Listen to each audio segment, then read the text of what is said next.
hear from the admins that we're actually about ready to go in for another match in the round 5.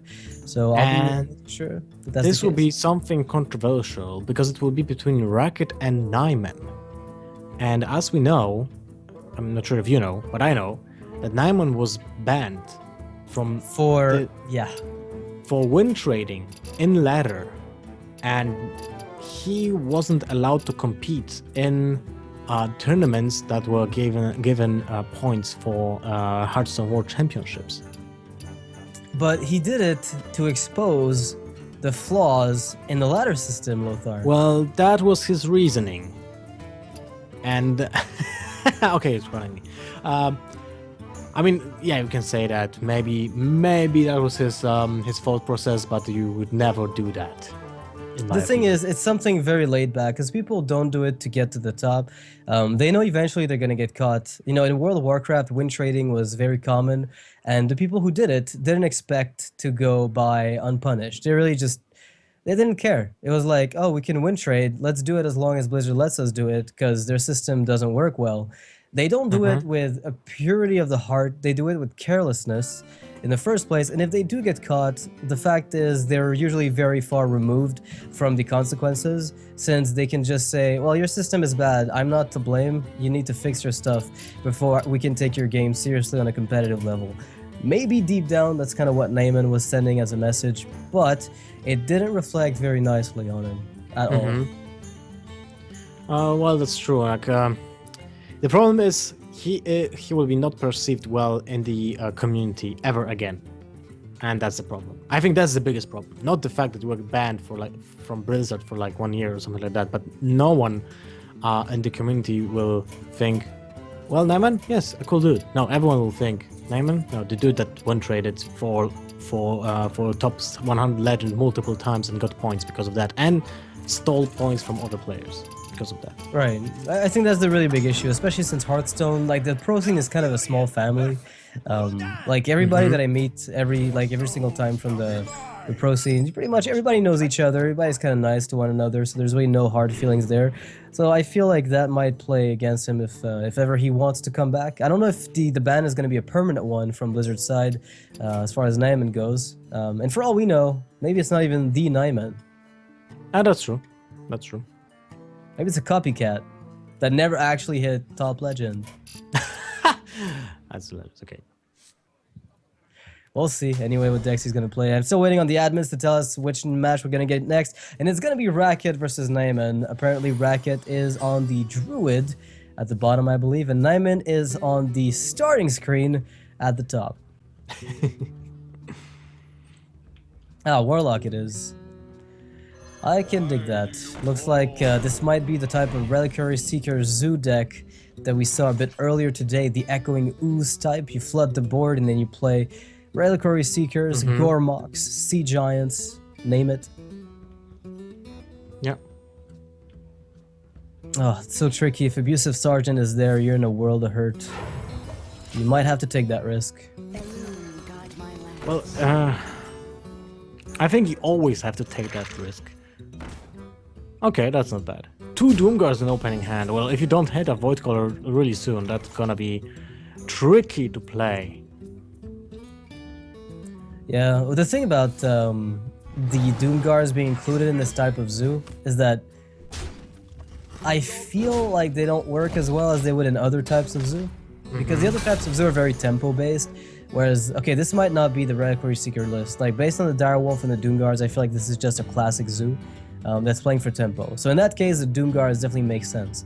But starting with double Doomguard, no matter which deck that's in, unless you have a Void Caller, that's almost impossible to recover from. Almost. With an off curve like this as well. You can't pop the egg. You can't play the Direwolf because Keeper of the Grove. If you play the Direwolf, you have to trade the egg away. Yeah, that's a very hard decision. I might tap. Find Flame Imp, too bad. I find Abusive, I'm happy. I find a 3-drop, I can use it on 5 maybe. If I find a Void Caller, I can play it on curve. I think tapping is overall a lot more beneficial. I would favor the Direwolf, you know? The trade? Okay. the trade and just have a 4/4 on board, because even if your opponent has a swipe, you will still kill the Dinosaur's Aspirant and he will lose mana, so you have time to develop Pilot Shredder. And even if you will lose the second Doomguard from the hand by discarding it, but you're keeping on curve with very powerful cards, which Druid has a problem to deal with, right? Because Druid has almost no way of killing minions that have a lot of health, right? So that Doomguard will require at least 2 or 3 cards from the Druid player. Alright, so Racket's going for a Wrath. With hero power, probably. Which means what he's doing here is he's trying to conserve the swipes for when Imp Gang bosses come up. Or when they're absolutely necessary. He had the option, obviously, of playing the Keeper of the Grove to finish off the Nerubian, keeping himself at 2/4 on the board in order to deal with the Direwolf. But he opted not to. Well, silence. I mean, you could silence, and that means that when the Shredder trades, it's on 1 health, which means swipe gets rid of it, right? Yes, but swipe, with the swipe, you assume that your opponent will play something that has 4 health. Which, yeah, I mean... Which might be problematic, because usually what Zoo does is Oh my god! Right when you think it couldn't get worse, it just got a hell of a lot worse. And I love the fact that he went face with the Pilot Shredder. It's something I really like. You might as well, I mean, at this point, right? Yeah, this is what we're talking a lot today. We're talking about the moment when you see the green light, when you see the moment when you will be the beatdown, you change the pace of the game, and this is the moment. And he curves with the Voidwalker. This is just super crazy. So in this case, Force of Nature doesn't even wipe any of the Doom Guards at all. Swipe, does that do it? No, Swipe doesn't do it. That's it. I think that's it. That's it. That's the damage that he needed. And Racket will be 0-1 against Zoo. And well, to be honest, Zoo is pretty good against Druid, so nothing really that surprises here me. But Zoo the fact that Doomguard on curve. And then the second Doomguard, which is, even if it will be for 6 mana, still a good minion. So I guess this is it for the Druid. Yeah, I mean, Naiman still gets to replay the Zoo, which again is a big deal. He got a pretty rough start too. We have to emphasize that. It's a really big deal that he couldn't get the start he wanted. The play with the Direwolf Alpha that we were talking about earlier, where you and I disagreed, right? I was going to tap and maybe get a 1-drop, hope for one of them, find Abusive, Flame Imp, Voidwalker, any of those I feel were fine. Flame Imp was off the top, but even if he'd found it, it would not have been better than forcing the Wrath Hero Power play that he made. So the line of play that you had in mind with the Direwolf Alpha was obviously the better one. Unfortunately, the Druid just got completely blown out. Well, we'll see how it goes in the future. I mean, the problem is, like, what was the lineup? Let me check because I can't remember. Do we have... I don't have the classes.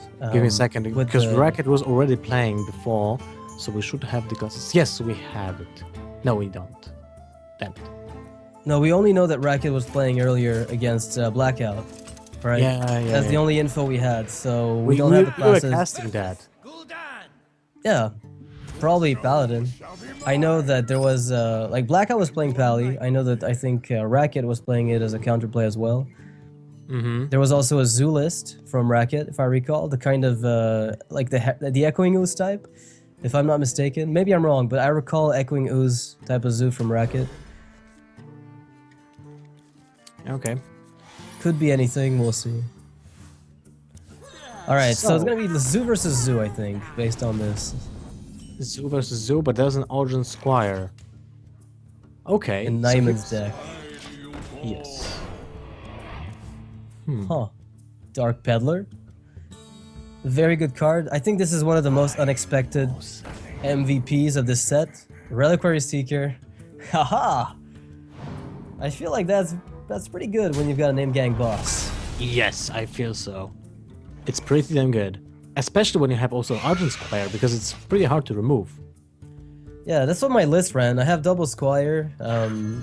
That's why I was surprised there were Echoing Oozes in that deck instead of Ardent Squire. I thought they were a bit more consistent, but the advantage you get out of the Oozes when you can definitive Argus them is amazing.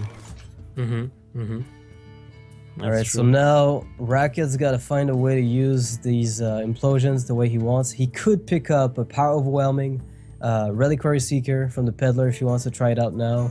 Maybe get a Soulfire to kill the M-Gang boss, but you don't want to discard any of that stuff. Oh, and our 2 is hit by the from the implosion. That's not something that I mean, it's still better than hitting to an Acolyte of Pain. Because when you think about it, when you hit Acolyte of Pain with implosion, it's basically your opponent still has a minion, which is 1/1, but you give him a card. You give him 2 cards, and for 4 mana, you destroy 1 minion, give him 2 cards, and create a 1/1. That's the outcome. Yeah, I mean, it's kind of the worst. Yeah, right. But, I mean, it's still bad. This may be one of the worst targets to ever hit 2 on, just because, especially on a board like this, because your imps suddenly don't kill it. If you've gotten 3, your 3 imps are able to trade with the M-Gang boss on the following turn, whereas now the M-Gang boss was able to generate an extra imp from one of your 1/1s and also stay alive. So it was the literal worst case scenario. I don't know, this was horrible. Oh god. Alright, maybe if you find a Sea Giant, you can redeem yourself. It's kind of amusing that there's a chance that Naiman's Zoo ends up playing more like a Reliquary Seeker deck than Racket's. Well, he had the Reliquary Seeker. I can't stop laughing sometimes, you know? Well, that's it. He just floods the board, man. This is exactly what Naiman was looking for. Get those 1-drops out, play the Seeker, get good trades, cross the board. I mean, I was thinking maybe he should keep the Knife Juggler for the turn when he will play Implosion, because that's the only comeback mechanism he has. Right? I could get behind that. Doomslayer would do a lot of... Oh! Ooh! Not good enough. I mean, you can't play Implosion. Yeah. But you kind of have... You have to go have a for 5 mana CGI, 8/8. And I guess that's kinda okay-ish. The problem is... That's good. The problem is your opponent will draw a PO and he has Void Terror right now. Look at that, PO. Nope. Nice PO. try, Lothar. Nope. But it was almost good enough. So in this position, Racket's looking at probably just killing the ghoul and then using Implosion, right? But that's also a big gamble. These really don't address much. I mean, you can guarantee to kill a Flame Imp, right? So you probably just go for that. You play Dark Peddler, maybe you find something, and then you Implosion, probably. What other 1-drop would change your mind? Neither of these, for sure. Neither of these. Well, it doesn't. There is 14 damage on the board for Naiman. 14 damage on the board. PO would do it. Abusive would do it. Juggler might do it. Yeah, it's a 20% lethal. And it hits face. Am I too fast? Nope. I mean, I am too fast. So, but I think you can still just deal damage. 14 damage to the face. There's no way you don't win. Yeah, just deal the damage. Maybe you can kill the worst-case scenario. Yeah, sure. Kill the imp is fine. Killing the imp is fine. You're playing your 2/2 for value. The only way you lose is if there's a definitive Argus already in Racket's hand, right?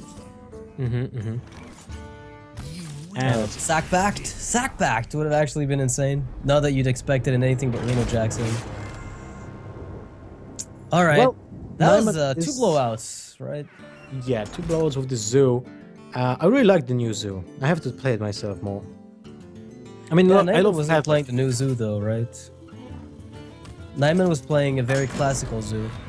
Racket. Well, we don't know that. He didn't actually draw all his cards, right? But he was using the Peddler. And Origin Squires. Maybe the Peddler is a giveaway, yeah. I feel like I think the probably biggest make room for giveaway a Seeker here. I think the biggest, how do you say that? Giveaway Reveal to card, tell. yeah, giveaway to tell is the Argent Squire. Because why would you play Argent Squire in Zoo right now? Just because of the Religious Seeker, right? The Abyss of Surgeon is I mean, if you expect paladins, I mean, yeah, I mean, it works very, very, very well in the Reliquary Seeker Zoo because you can play it. Maybe you can even play a single copy of Lance Carrier, right? You play like double abusive of one Lance Carrier, double Argent Squire. It gives you a good turn to opener. With the egg, you also have another enabler. I just need to change views here as we're looking at the mulligan phase still. You see the board, but you don't see the hands. Well, that's nice. I mean, we talked about it already today a few times. The Contra Warrior, unless he hits every single answer, each turn, there's a little to be done against the swarm of small minions, against the Zergs of Hearthstone, which is Warlock, right? Which is Warlock Zoo. Right, but I still think that this revenge might change the entire game on its own. But would you use it right now? No. Well, would you? I mean, I guess it works with like against the Fin of Argus later on. I might have considered keeping it. But You mitigate damage, but you might need that AoE 3. well, we know that he will play Bigam Hunter next turn. That's for sure. For tempo, Like he will, yeah. yes, he will kill the minion and Bigam Hunter. So you either play the Revenge this turn or next turn and armor up. That was basically the outcome. So this way he has 2 more health, and basically that's the difference, because he would have to use the Whirlwind next turn, and you know that turn 4 most likely there will be no minions with 1 HP. So I can justify, and I think it's correct to play the Revenge, Whirlwind, whatever on that turn. Sure, I can totally agree. If you're gonna play the BGH for tempo, it's probably one of the better lines to play. Now, this Juggler hitting perfectly really gives Racket a bit of a headache, but he does have Sylvanas, right? But look at the amount of damage. We have 14 on board with an extra 4 from PO. That's 18 right there. If he picks up a Doomguard off the top, he wins right away. I have no time for Yep. games. Looks like an egg, though. It is an egg. The Iron Beak Owl will deny the Sylvanas value, and now Brawl, probably the only thing that Racket can find. That's Yeah, I true. feel like that Revenge here would look pretty sweet. Well, that's basically it. I guess it's a Well, no, he's got the suite. shield. He's got the Shield Maiden Shield Slam and the Sylvanas to trade, so I don't think it's over quite yet, is it? He's got 15. He's gonna be 13 health. Kill a minion. Kill 2 minions. Kill two minions, but you can't kill Python Shredder because that adds damage, basically, or doesn't really remove damage from the board, right? And if you Yeah, kill, he's gonna be dead. You're right. He's dead on board. Well, we know he's dead, but I mean, Racket doesn't know. But PO is lethal. Overwhelming is lethal. okay. So The blowout from typical Zoo. Again. I want to say I didn't expect it, but I'd be lying. I wonder if we'll see the new type of Zoo take over the Zoo meta game, right? After a game like this, I feel like it's very rough. Dark Peddler and Zoo on its own might be enough, just because you can get the Seekers without putting them in your deck. Maybe that's justification enough. okay, let me just stop you here because of what we talked in the beginning of the game.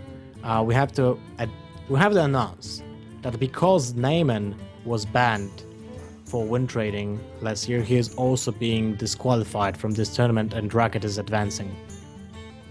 Alright, so even